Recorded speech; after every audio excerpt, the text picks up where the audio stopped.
Welcome to the Think Big with Mike podcast, where we are bringing together the top entrepreneurs and investors from all areas to share what they have learned and used to succeed in their business.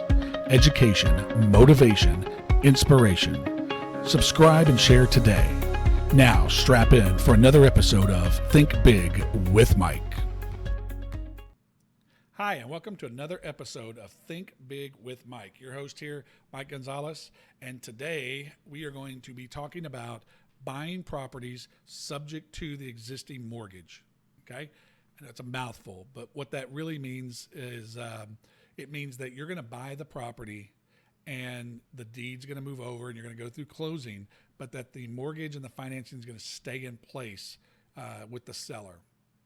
Sometimes you hear people say, oh, it's buying subject to or buying subject to the existing financing, all the same thing. So I'm going to explain today a little bit about what that is and the process that we go through on our deals to get there and kind of what we look for. And hopefully better explain the process to you. I know it gets tossed around a lot. A lot of people talk about it, but no one really talks about it and gets in depth about it because it is complicated, but it is a very good creative way of picking up properties. In fact, 95% of all of our rentals were picked up subject to, and in the last 12 months, 100% of our rentals were all subject to, and that's quite honestly the only way I'll be picking up rentals moving forward, unless there's just a great deal on the property, and I just want to keep it. So it is a great way to be able to step into the marketplace with minimal amount out of pocket, and I'll explain that as we go through this process. So we're going to get through this. We're going to talk about it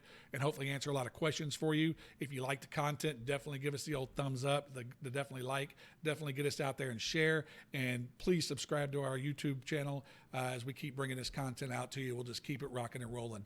And as always, you can find us on Facebook, Instagram. And if you have any questions or comments, definitely drop them down in the comment section, and I'll be more than happy to get back with you and answer any questions you have. So that kind of let's get started. Buying subject to the existing mortgage. Like I said before, all it means is you're going to go to closing, and at closing, the deed is going to transfer over to you, just like it would on a normal flip or any other regular purchase. However, the deed or the mortgage and the financing and the liens are going to stay attached to the property, and they're going to stay in the seller's name. So, basically the seller is agreeing to transfer the deed to the house and keep it all in keep all the debt in his name or her name. Now, I'm sure you're asking yourself, what fool would do that? How are you out there fooling people into going into this type of agreement with you? Well, it sounds kind of crazy, but it's not actually. It's actually a very creative way of getting into properties, and it's also very helpful to the seller.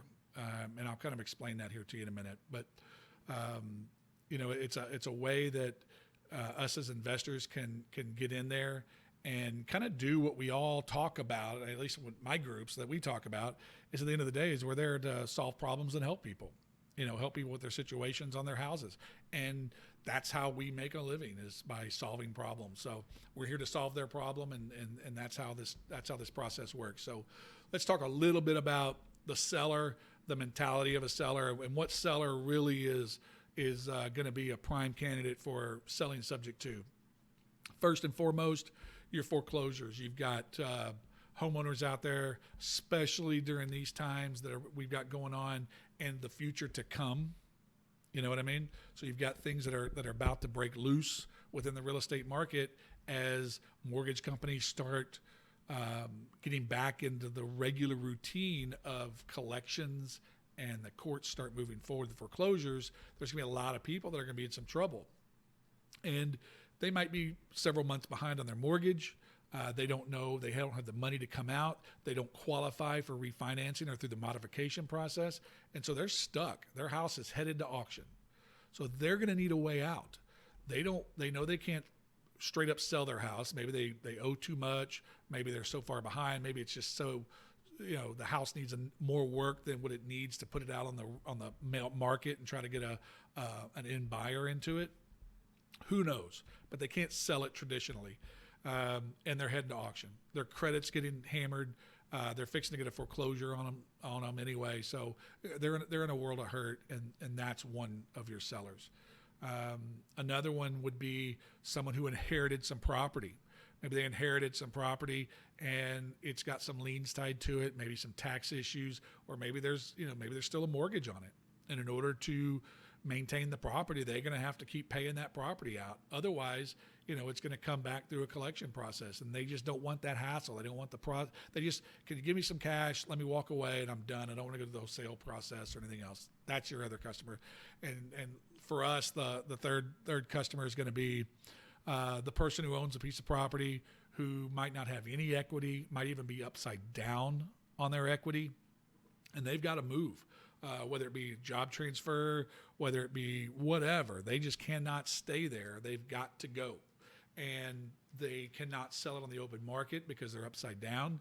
They know that if they end up at a traditional sale and they go to closing, they're going to be writing a check.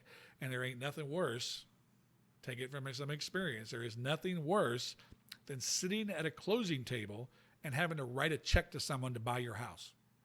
So it's not a fun process. So they're looking to get that off their chest and off their shoulders so they're not worried about it no more. So those for us are the three customers that we market to and that we work very closely with when it comes to subject to purchases for us, and how it works. So, we talked a little bit about already what a subject to is, the deed transfer, the mortgage stays the same. And we've talked about the seller and who that seller might be and who's going to be that person to say, yes, I'm willing to let my house go and leave my mortgage in place. So those are the two folks, the two sides that we have there.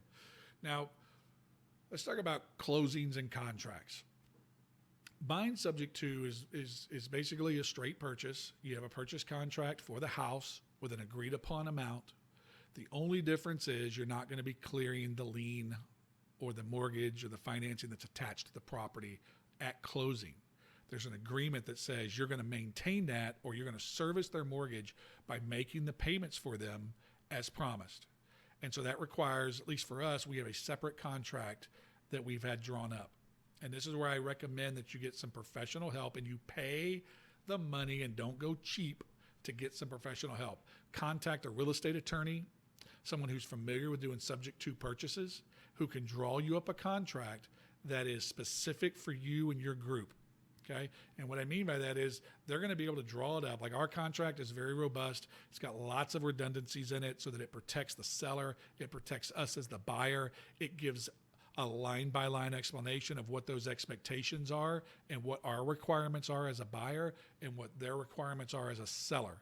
It also includes the special power of attorneys for the insurance company and the mortgage company, so that now we can speak on the seller's behalf in order to get things done and accomplished within the mortgage or the insurance company's processes. So again, spend the money, spend the $500, the $700, whatever it is, get your contract drawn up.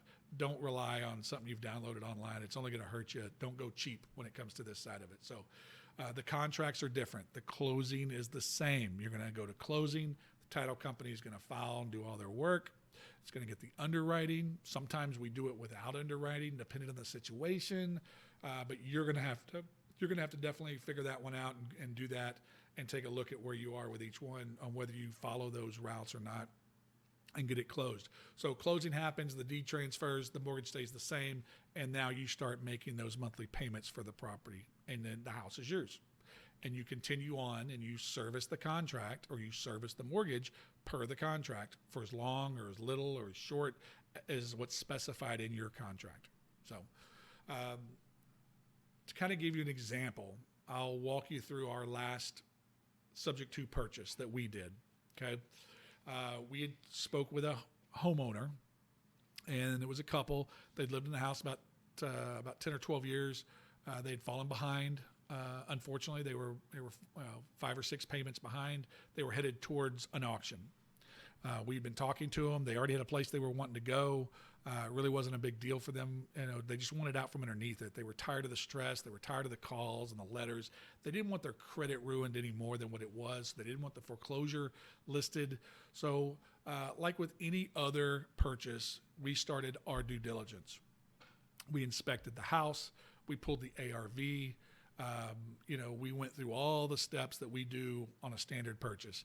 When it comes to a sub 2, there's a few things that you're going to do different. You're going to ask for some additional information, or you really should be part of every time you ask. But we ask for the latest copy of the mortgage statement, and we also ask for them to contact the mortgage company and get us a payoff statement.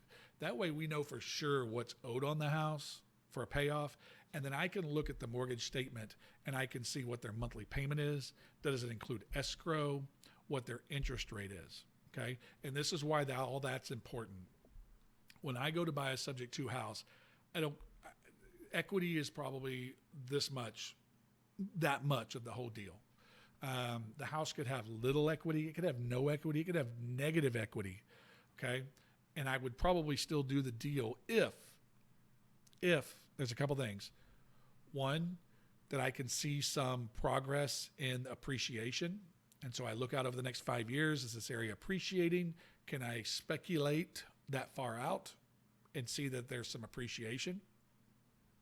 Two, does their monthly payment that includes all of escrow and everything combined, HOA, everything combined, where does it come into relation to the area rent rates? So what I mean by that is, let's say somebody's monthly payment is $1,000 a month to include escrow. So that's principal, interest, insurance, taxes, HOA, comes in at about $1,000 a month total. The rent rate for a 3-bedroom, 2-bath house is $1,400 a month. It's not a bad cash flow for us. I like that, especially if some of these other factors play in. And those other factors are, what is their interest rate? So if they've got a decent interest rate, and what I say by decent, if I go to the bank today and I submit an application to buy this property outright instead of buying it subject to, my bank's going to ask me for a down payment, 20% down. It's an investment property, so my interest rate's not going to be the best. So it's going to be somewhere 6.5, maybe 6 3/4 for me.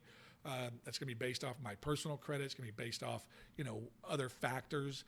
They're going to look, I'm going to have to qualify. So they're going to look at my debt to income ratio. They're going to ask me for all my taxes. They're going to ask me for my P&Ls on my company. So there's a lot of things that I have to justify to a bank at 6 1/4, 6.5, which is ridiculous, but to buy this investment property. Okay. This homeowner, the one we're talking about, they were at 4 1/4. So I can't beat that. I can't even get close to it. So it was great for me. So a couple of things going for me. One is I have a $400 a month cash flow, okay? And I've got a reduced interest rate that I can work with. Okay? The other thing is I don't have to come up with a huge down payment to my bank, and I don't have to qualify. So I don't have to bring out tax statements or anything, because we're not assuming their mortgage. I'm not contacting their mortgage company and saying, hey, you're going to put the mortgage in my name now. I'm only putting the deed in my name. The mortgage is going to stay in their name, buying subject to the existing mortgage. That's what it means. So there's a lot of pros in my favor right now walking into this deal. All right. So 3-bedroom, 2-bath, about, I think it's $6,500 is what they owed in back reinstatement. Reinstatement means what you owe the mortgage company to get current again with the mortgage since they were behind. So we asked for a payoff statement. Their payoff on the house was $63,000 was their payoff. Okay. The house ARV'd at 132, a good ARV on it's 132. So, okay, now there's equity,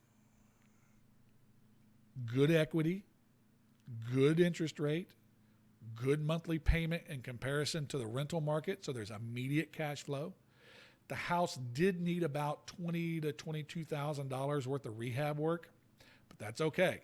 It's better than having to put the 20% down and then have to pay the $22,000. So, okay, so we're in the deal, and we're only out of pocket at this point $7,500, $65 for reinstatement, $1,000 to the seller plus closing costs. So you figure another thousand. Let's just throw another $1,000 into it for closing costs. So I'm at $8,500, and I've bought a 3-bedroom, 2-bath house that is going to cash flow, what we say, $400 a month right off the bat for us. So to us, like I said, it's a great deal. That's what we look for. That is one of the advantages of buying subject to, is being able to pick up and run into these and get them relatively inexpensive. And when I say inexpensive, it's not that, again, I say I got into it for $8,500, I bought a house for $8,500. The reality is there's still a $63,000 or whatever it is, $60-something thousand mortgage that's sitting on it. However, I'm not, like I said before, I don't have to qualify. I don't have to put the down payments. I don't have to go through all those hoops to buy this house. I've got a seller who's now happy with what they're moving on. And trust me, the $1,000 was more of a gift from us than it was anything else. It just helped them with the moving process. It's just, that sugar on top, because they were very happy. They were very happy with just getting this deal off their back and being relieved of the phone calls and the letters and the certifieds and everything that was coming in at them, and knowing that foreclosure was going to be tossed on them. And so they were happy to get this house out of the way. So that was our last deal. 3-bedroom, 2-bath house. Walked into it, like I said, I'll say $8,500, and we started into it. So I did kind of touch base a little bit about the rehab. There was still rehab work that we did, and we were started into it. But how that deal ended after closing, our contractor ended up making us an offer on the house. He needed to buy a house for him and his wife. He was interested. So we ended up doing a wrap and selling him the house, seller financing it to him, without doing any rehab work. So we were able to pick the house up for $8,500, make a very happy seller who moved on, reinstated the mortgage. Now their credit's going to look a little better with on-time payments and especially over the years to come, or the year to come. And then our buyer happened to be our contractor, who liked the house, who had already done the bid on the house for us, knew what it needed, and made us an offer. So it was a win, and they don't all work that way, but on this was our last deal. It was a great opportunity. So it doesn't take much, to get these deals. It's just, you got to go out, and the hard part is, you got to beat the bushes and find the sellers. But that's buying subject to, for us, that last deal, that's our home run every time. Good equity, good interest rate, good payments, good rental market, and then a buyer who stepped up out of nowhere and said, hey, I'd like the house. And even though we didn't keep it in our rental portfolio, we're making monthly payments off of it. The same revenues coming in, the same cash flows coming in. It's just on a sale contract instead of on a rental contract. So we did great there.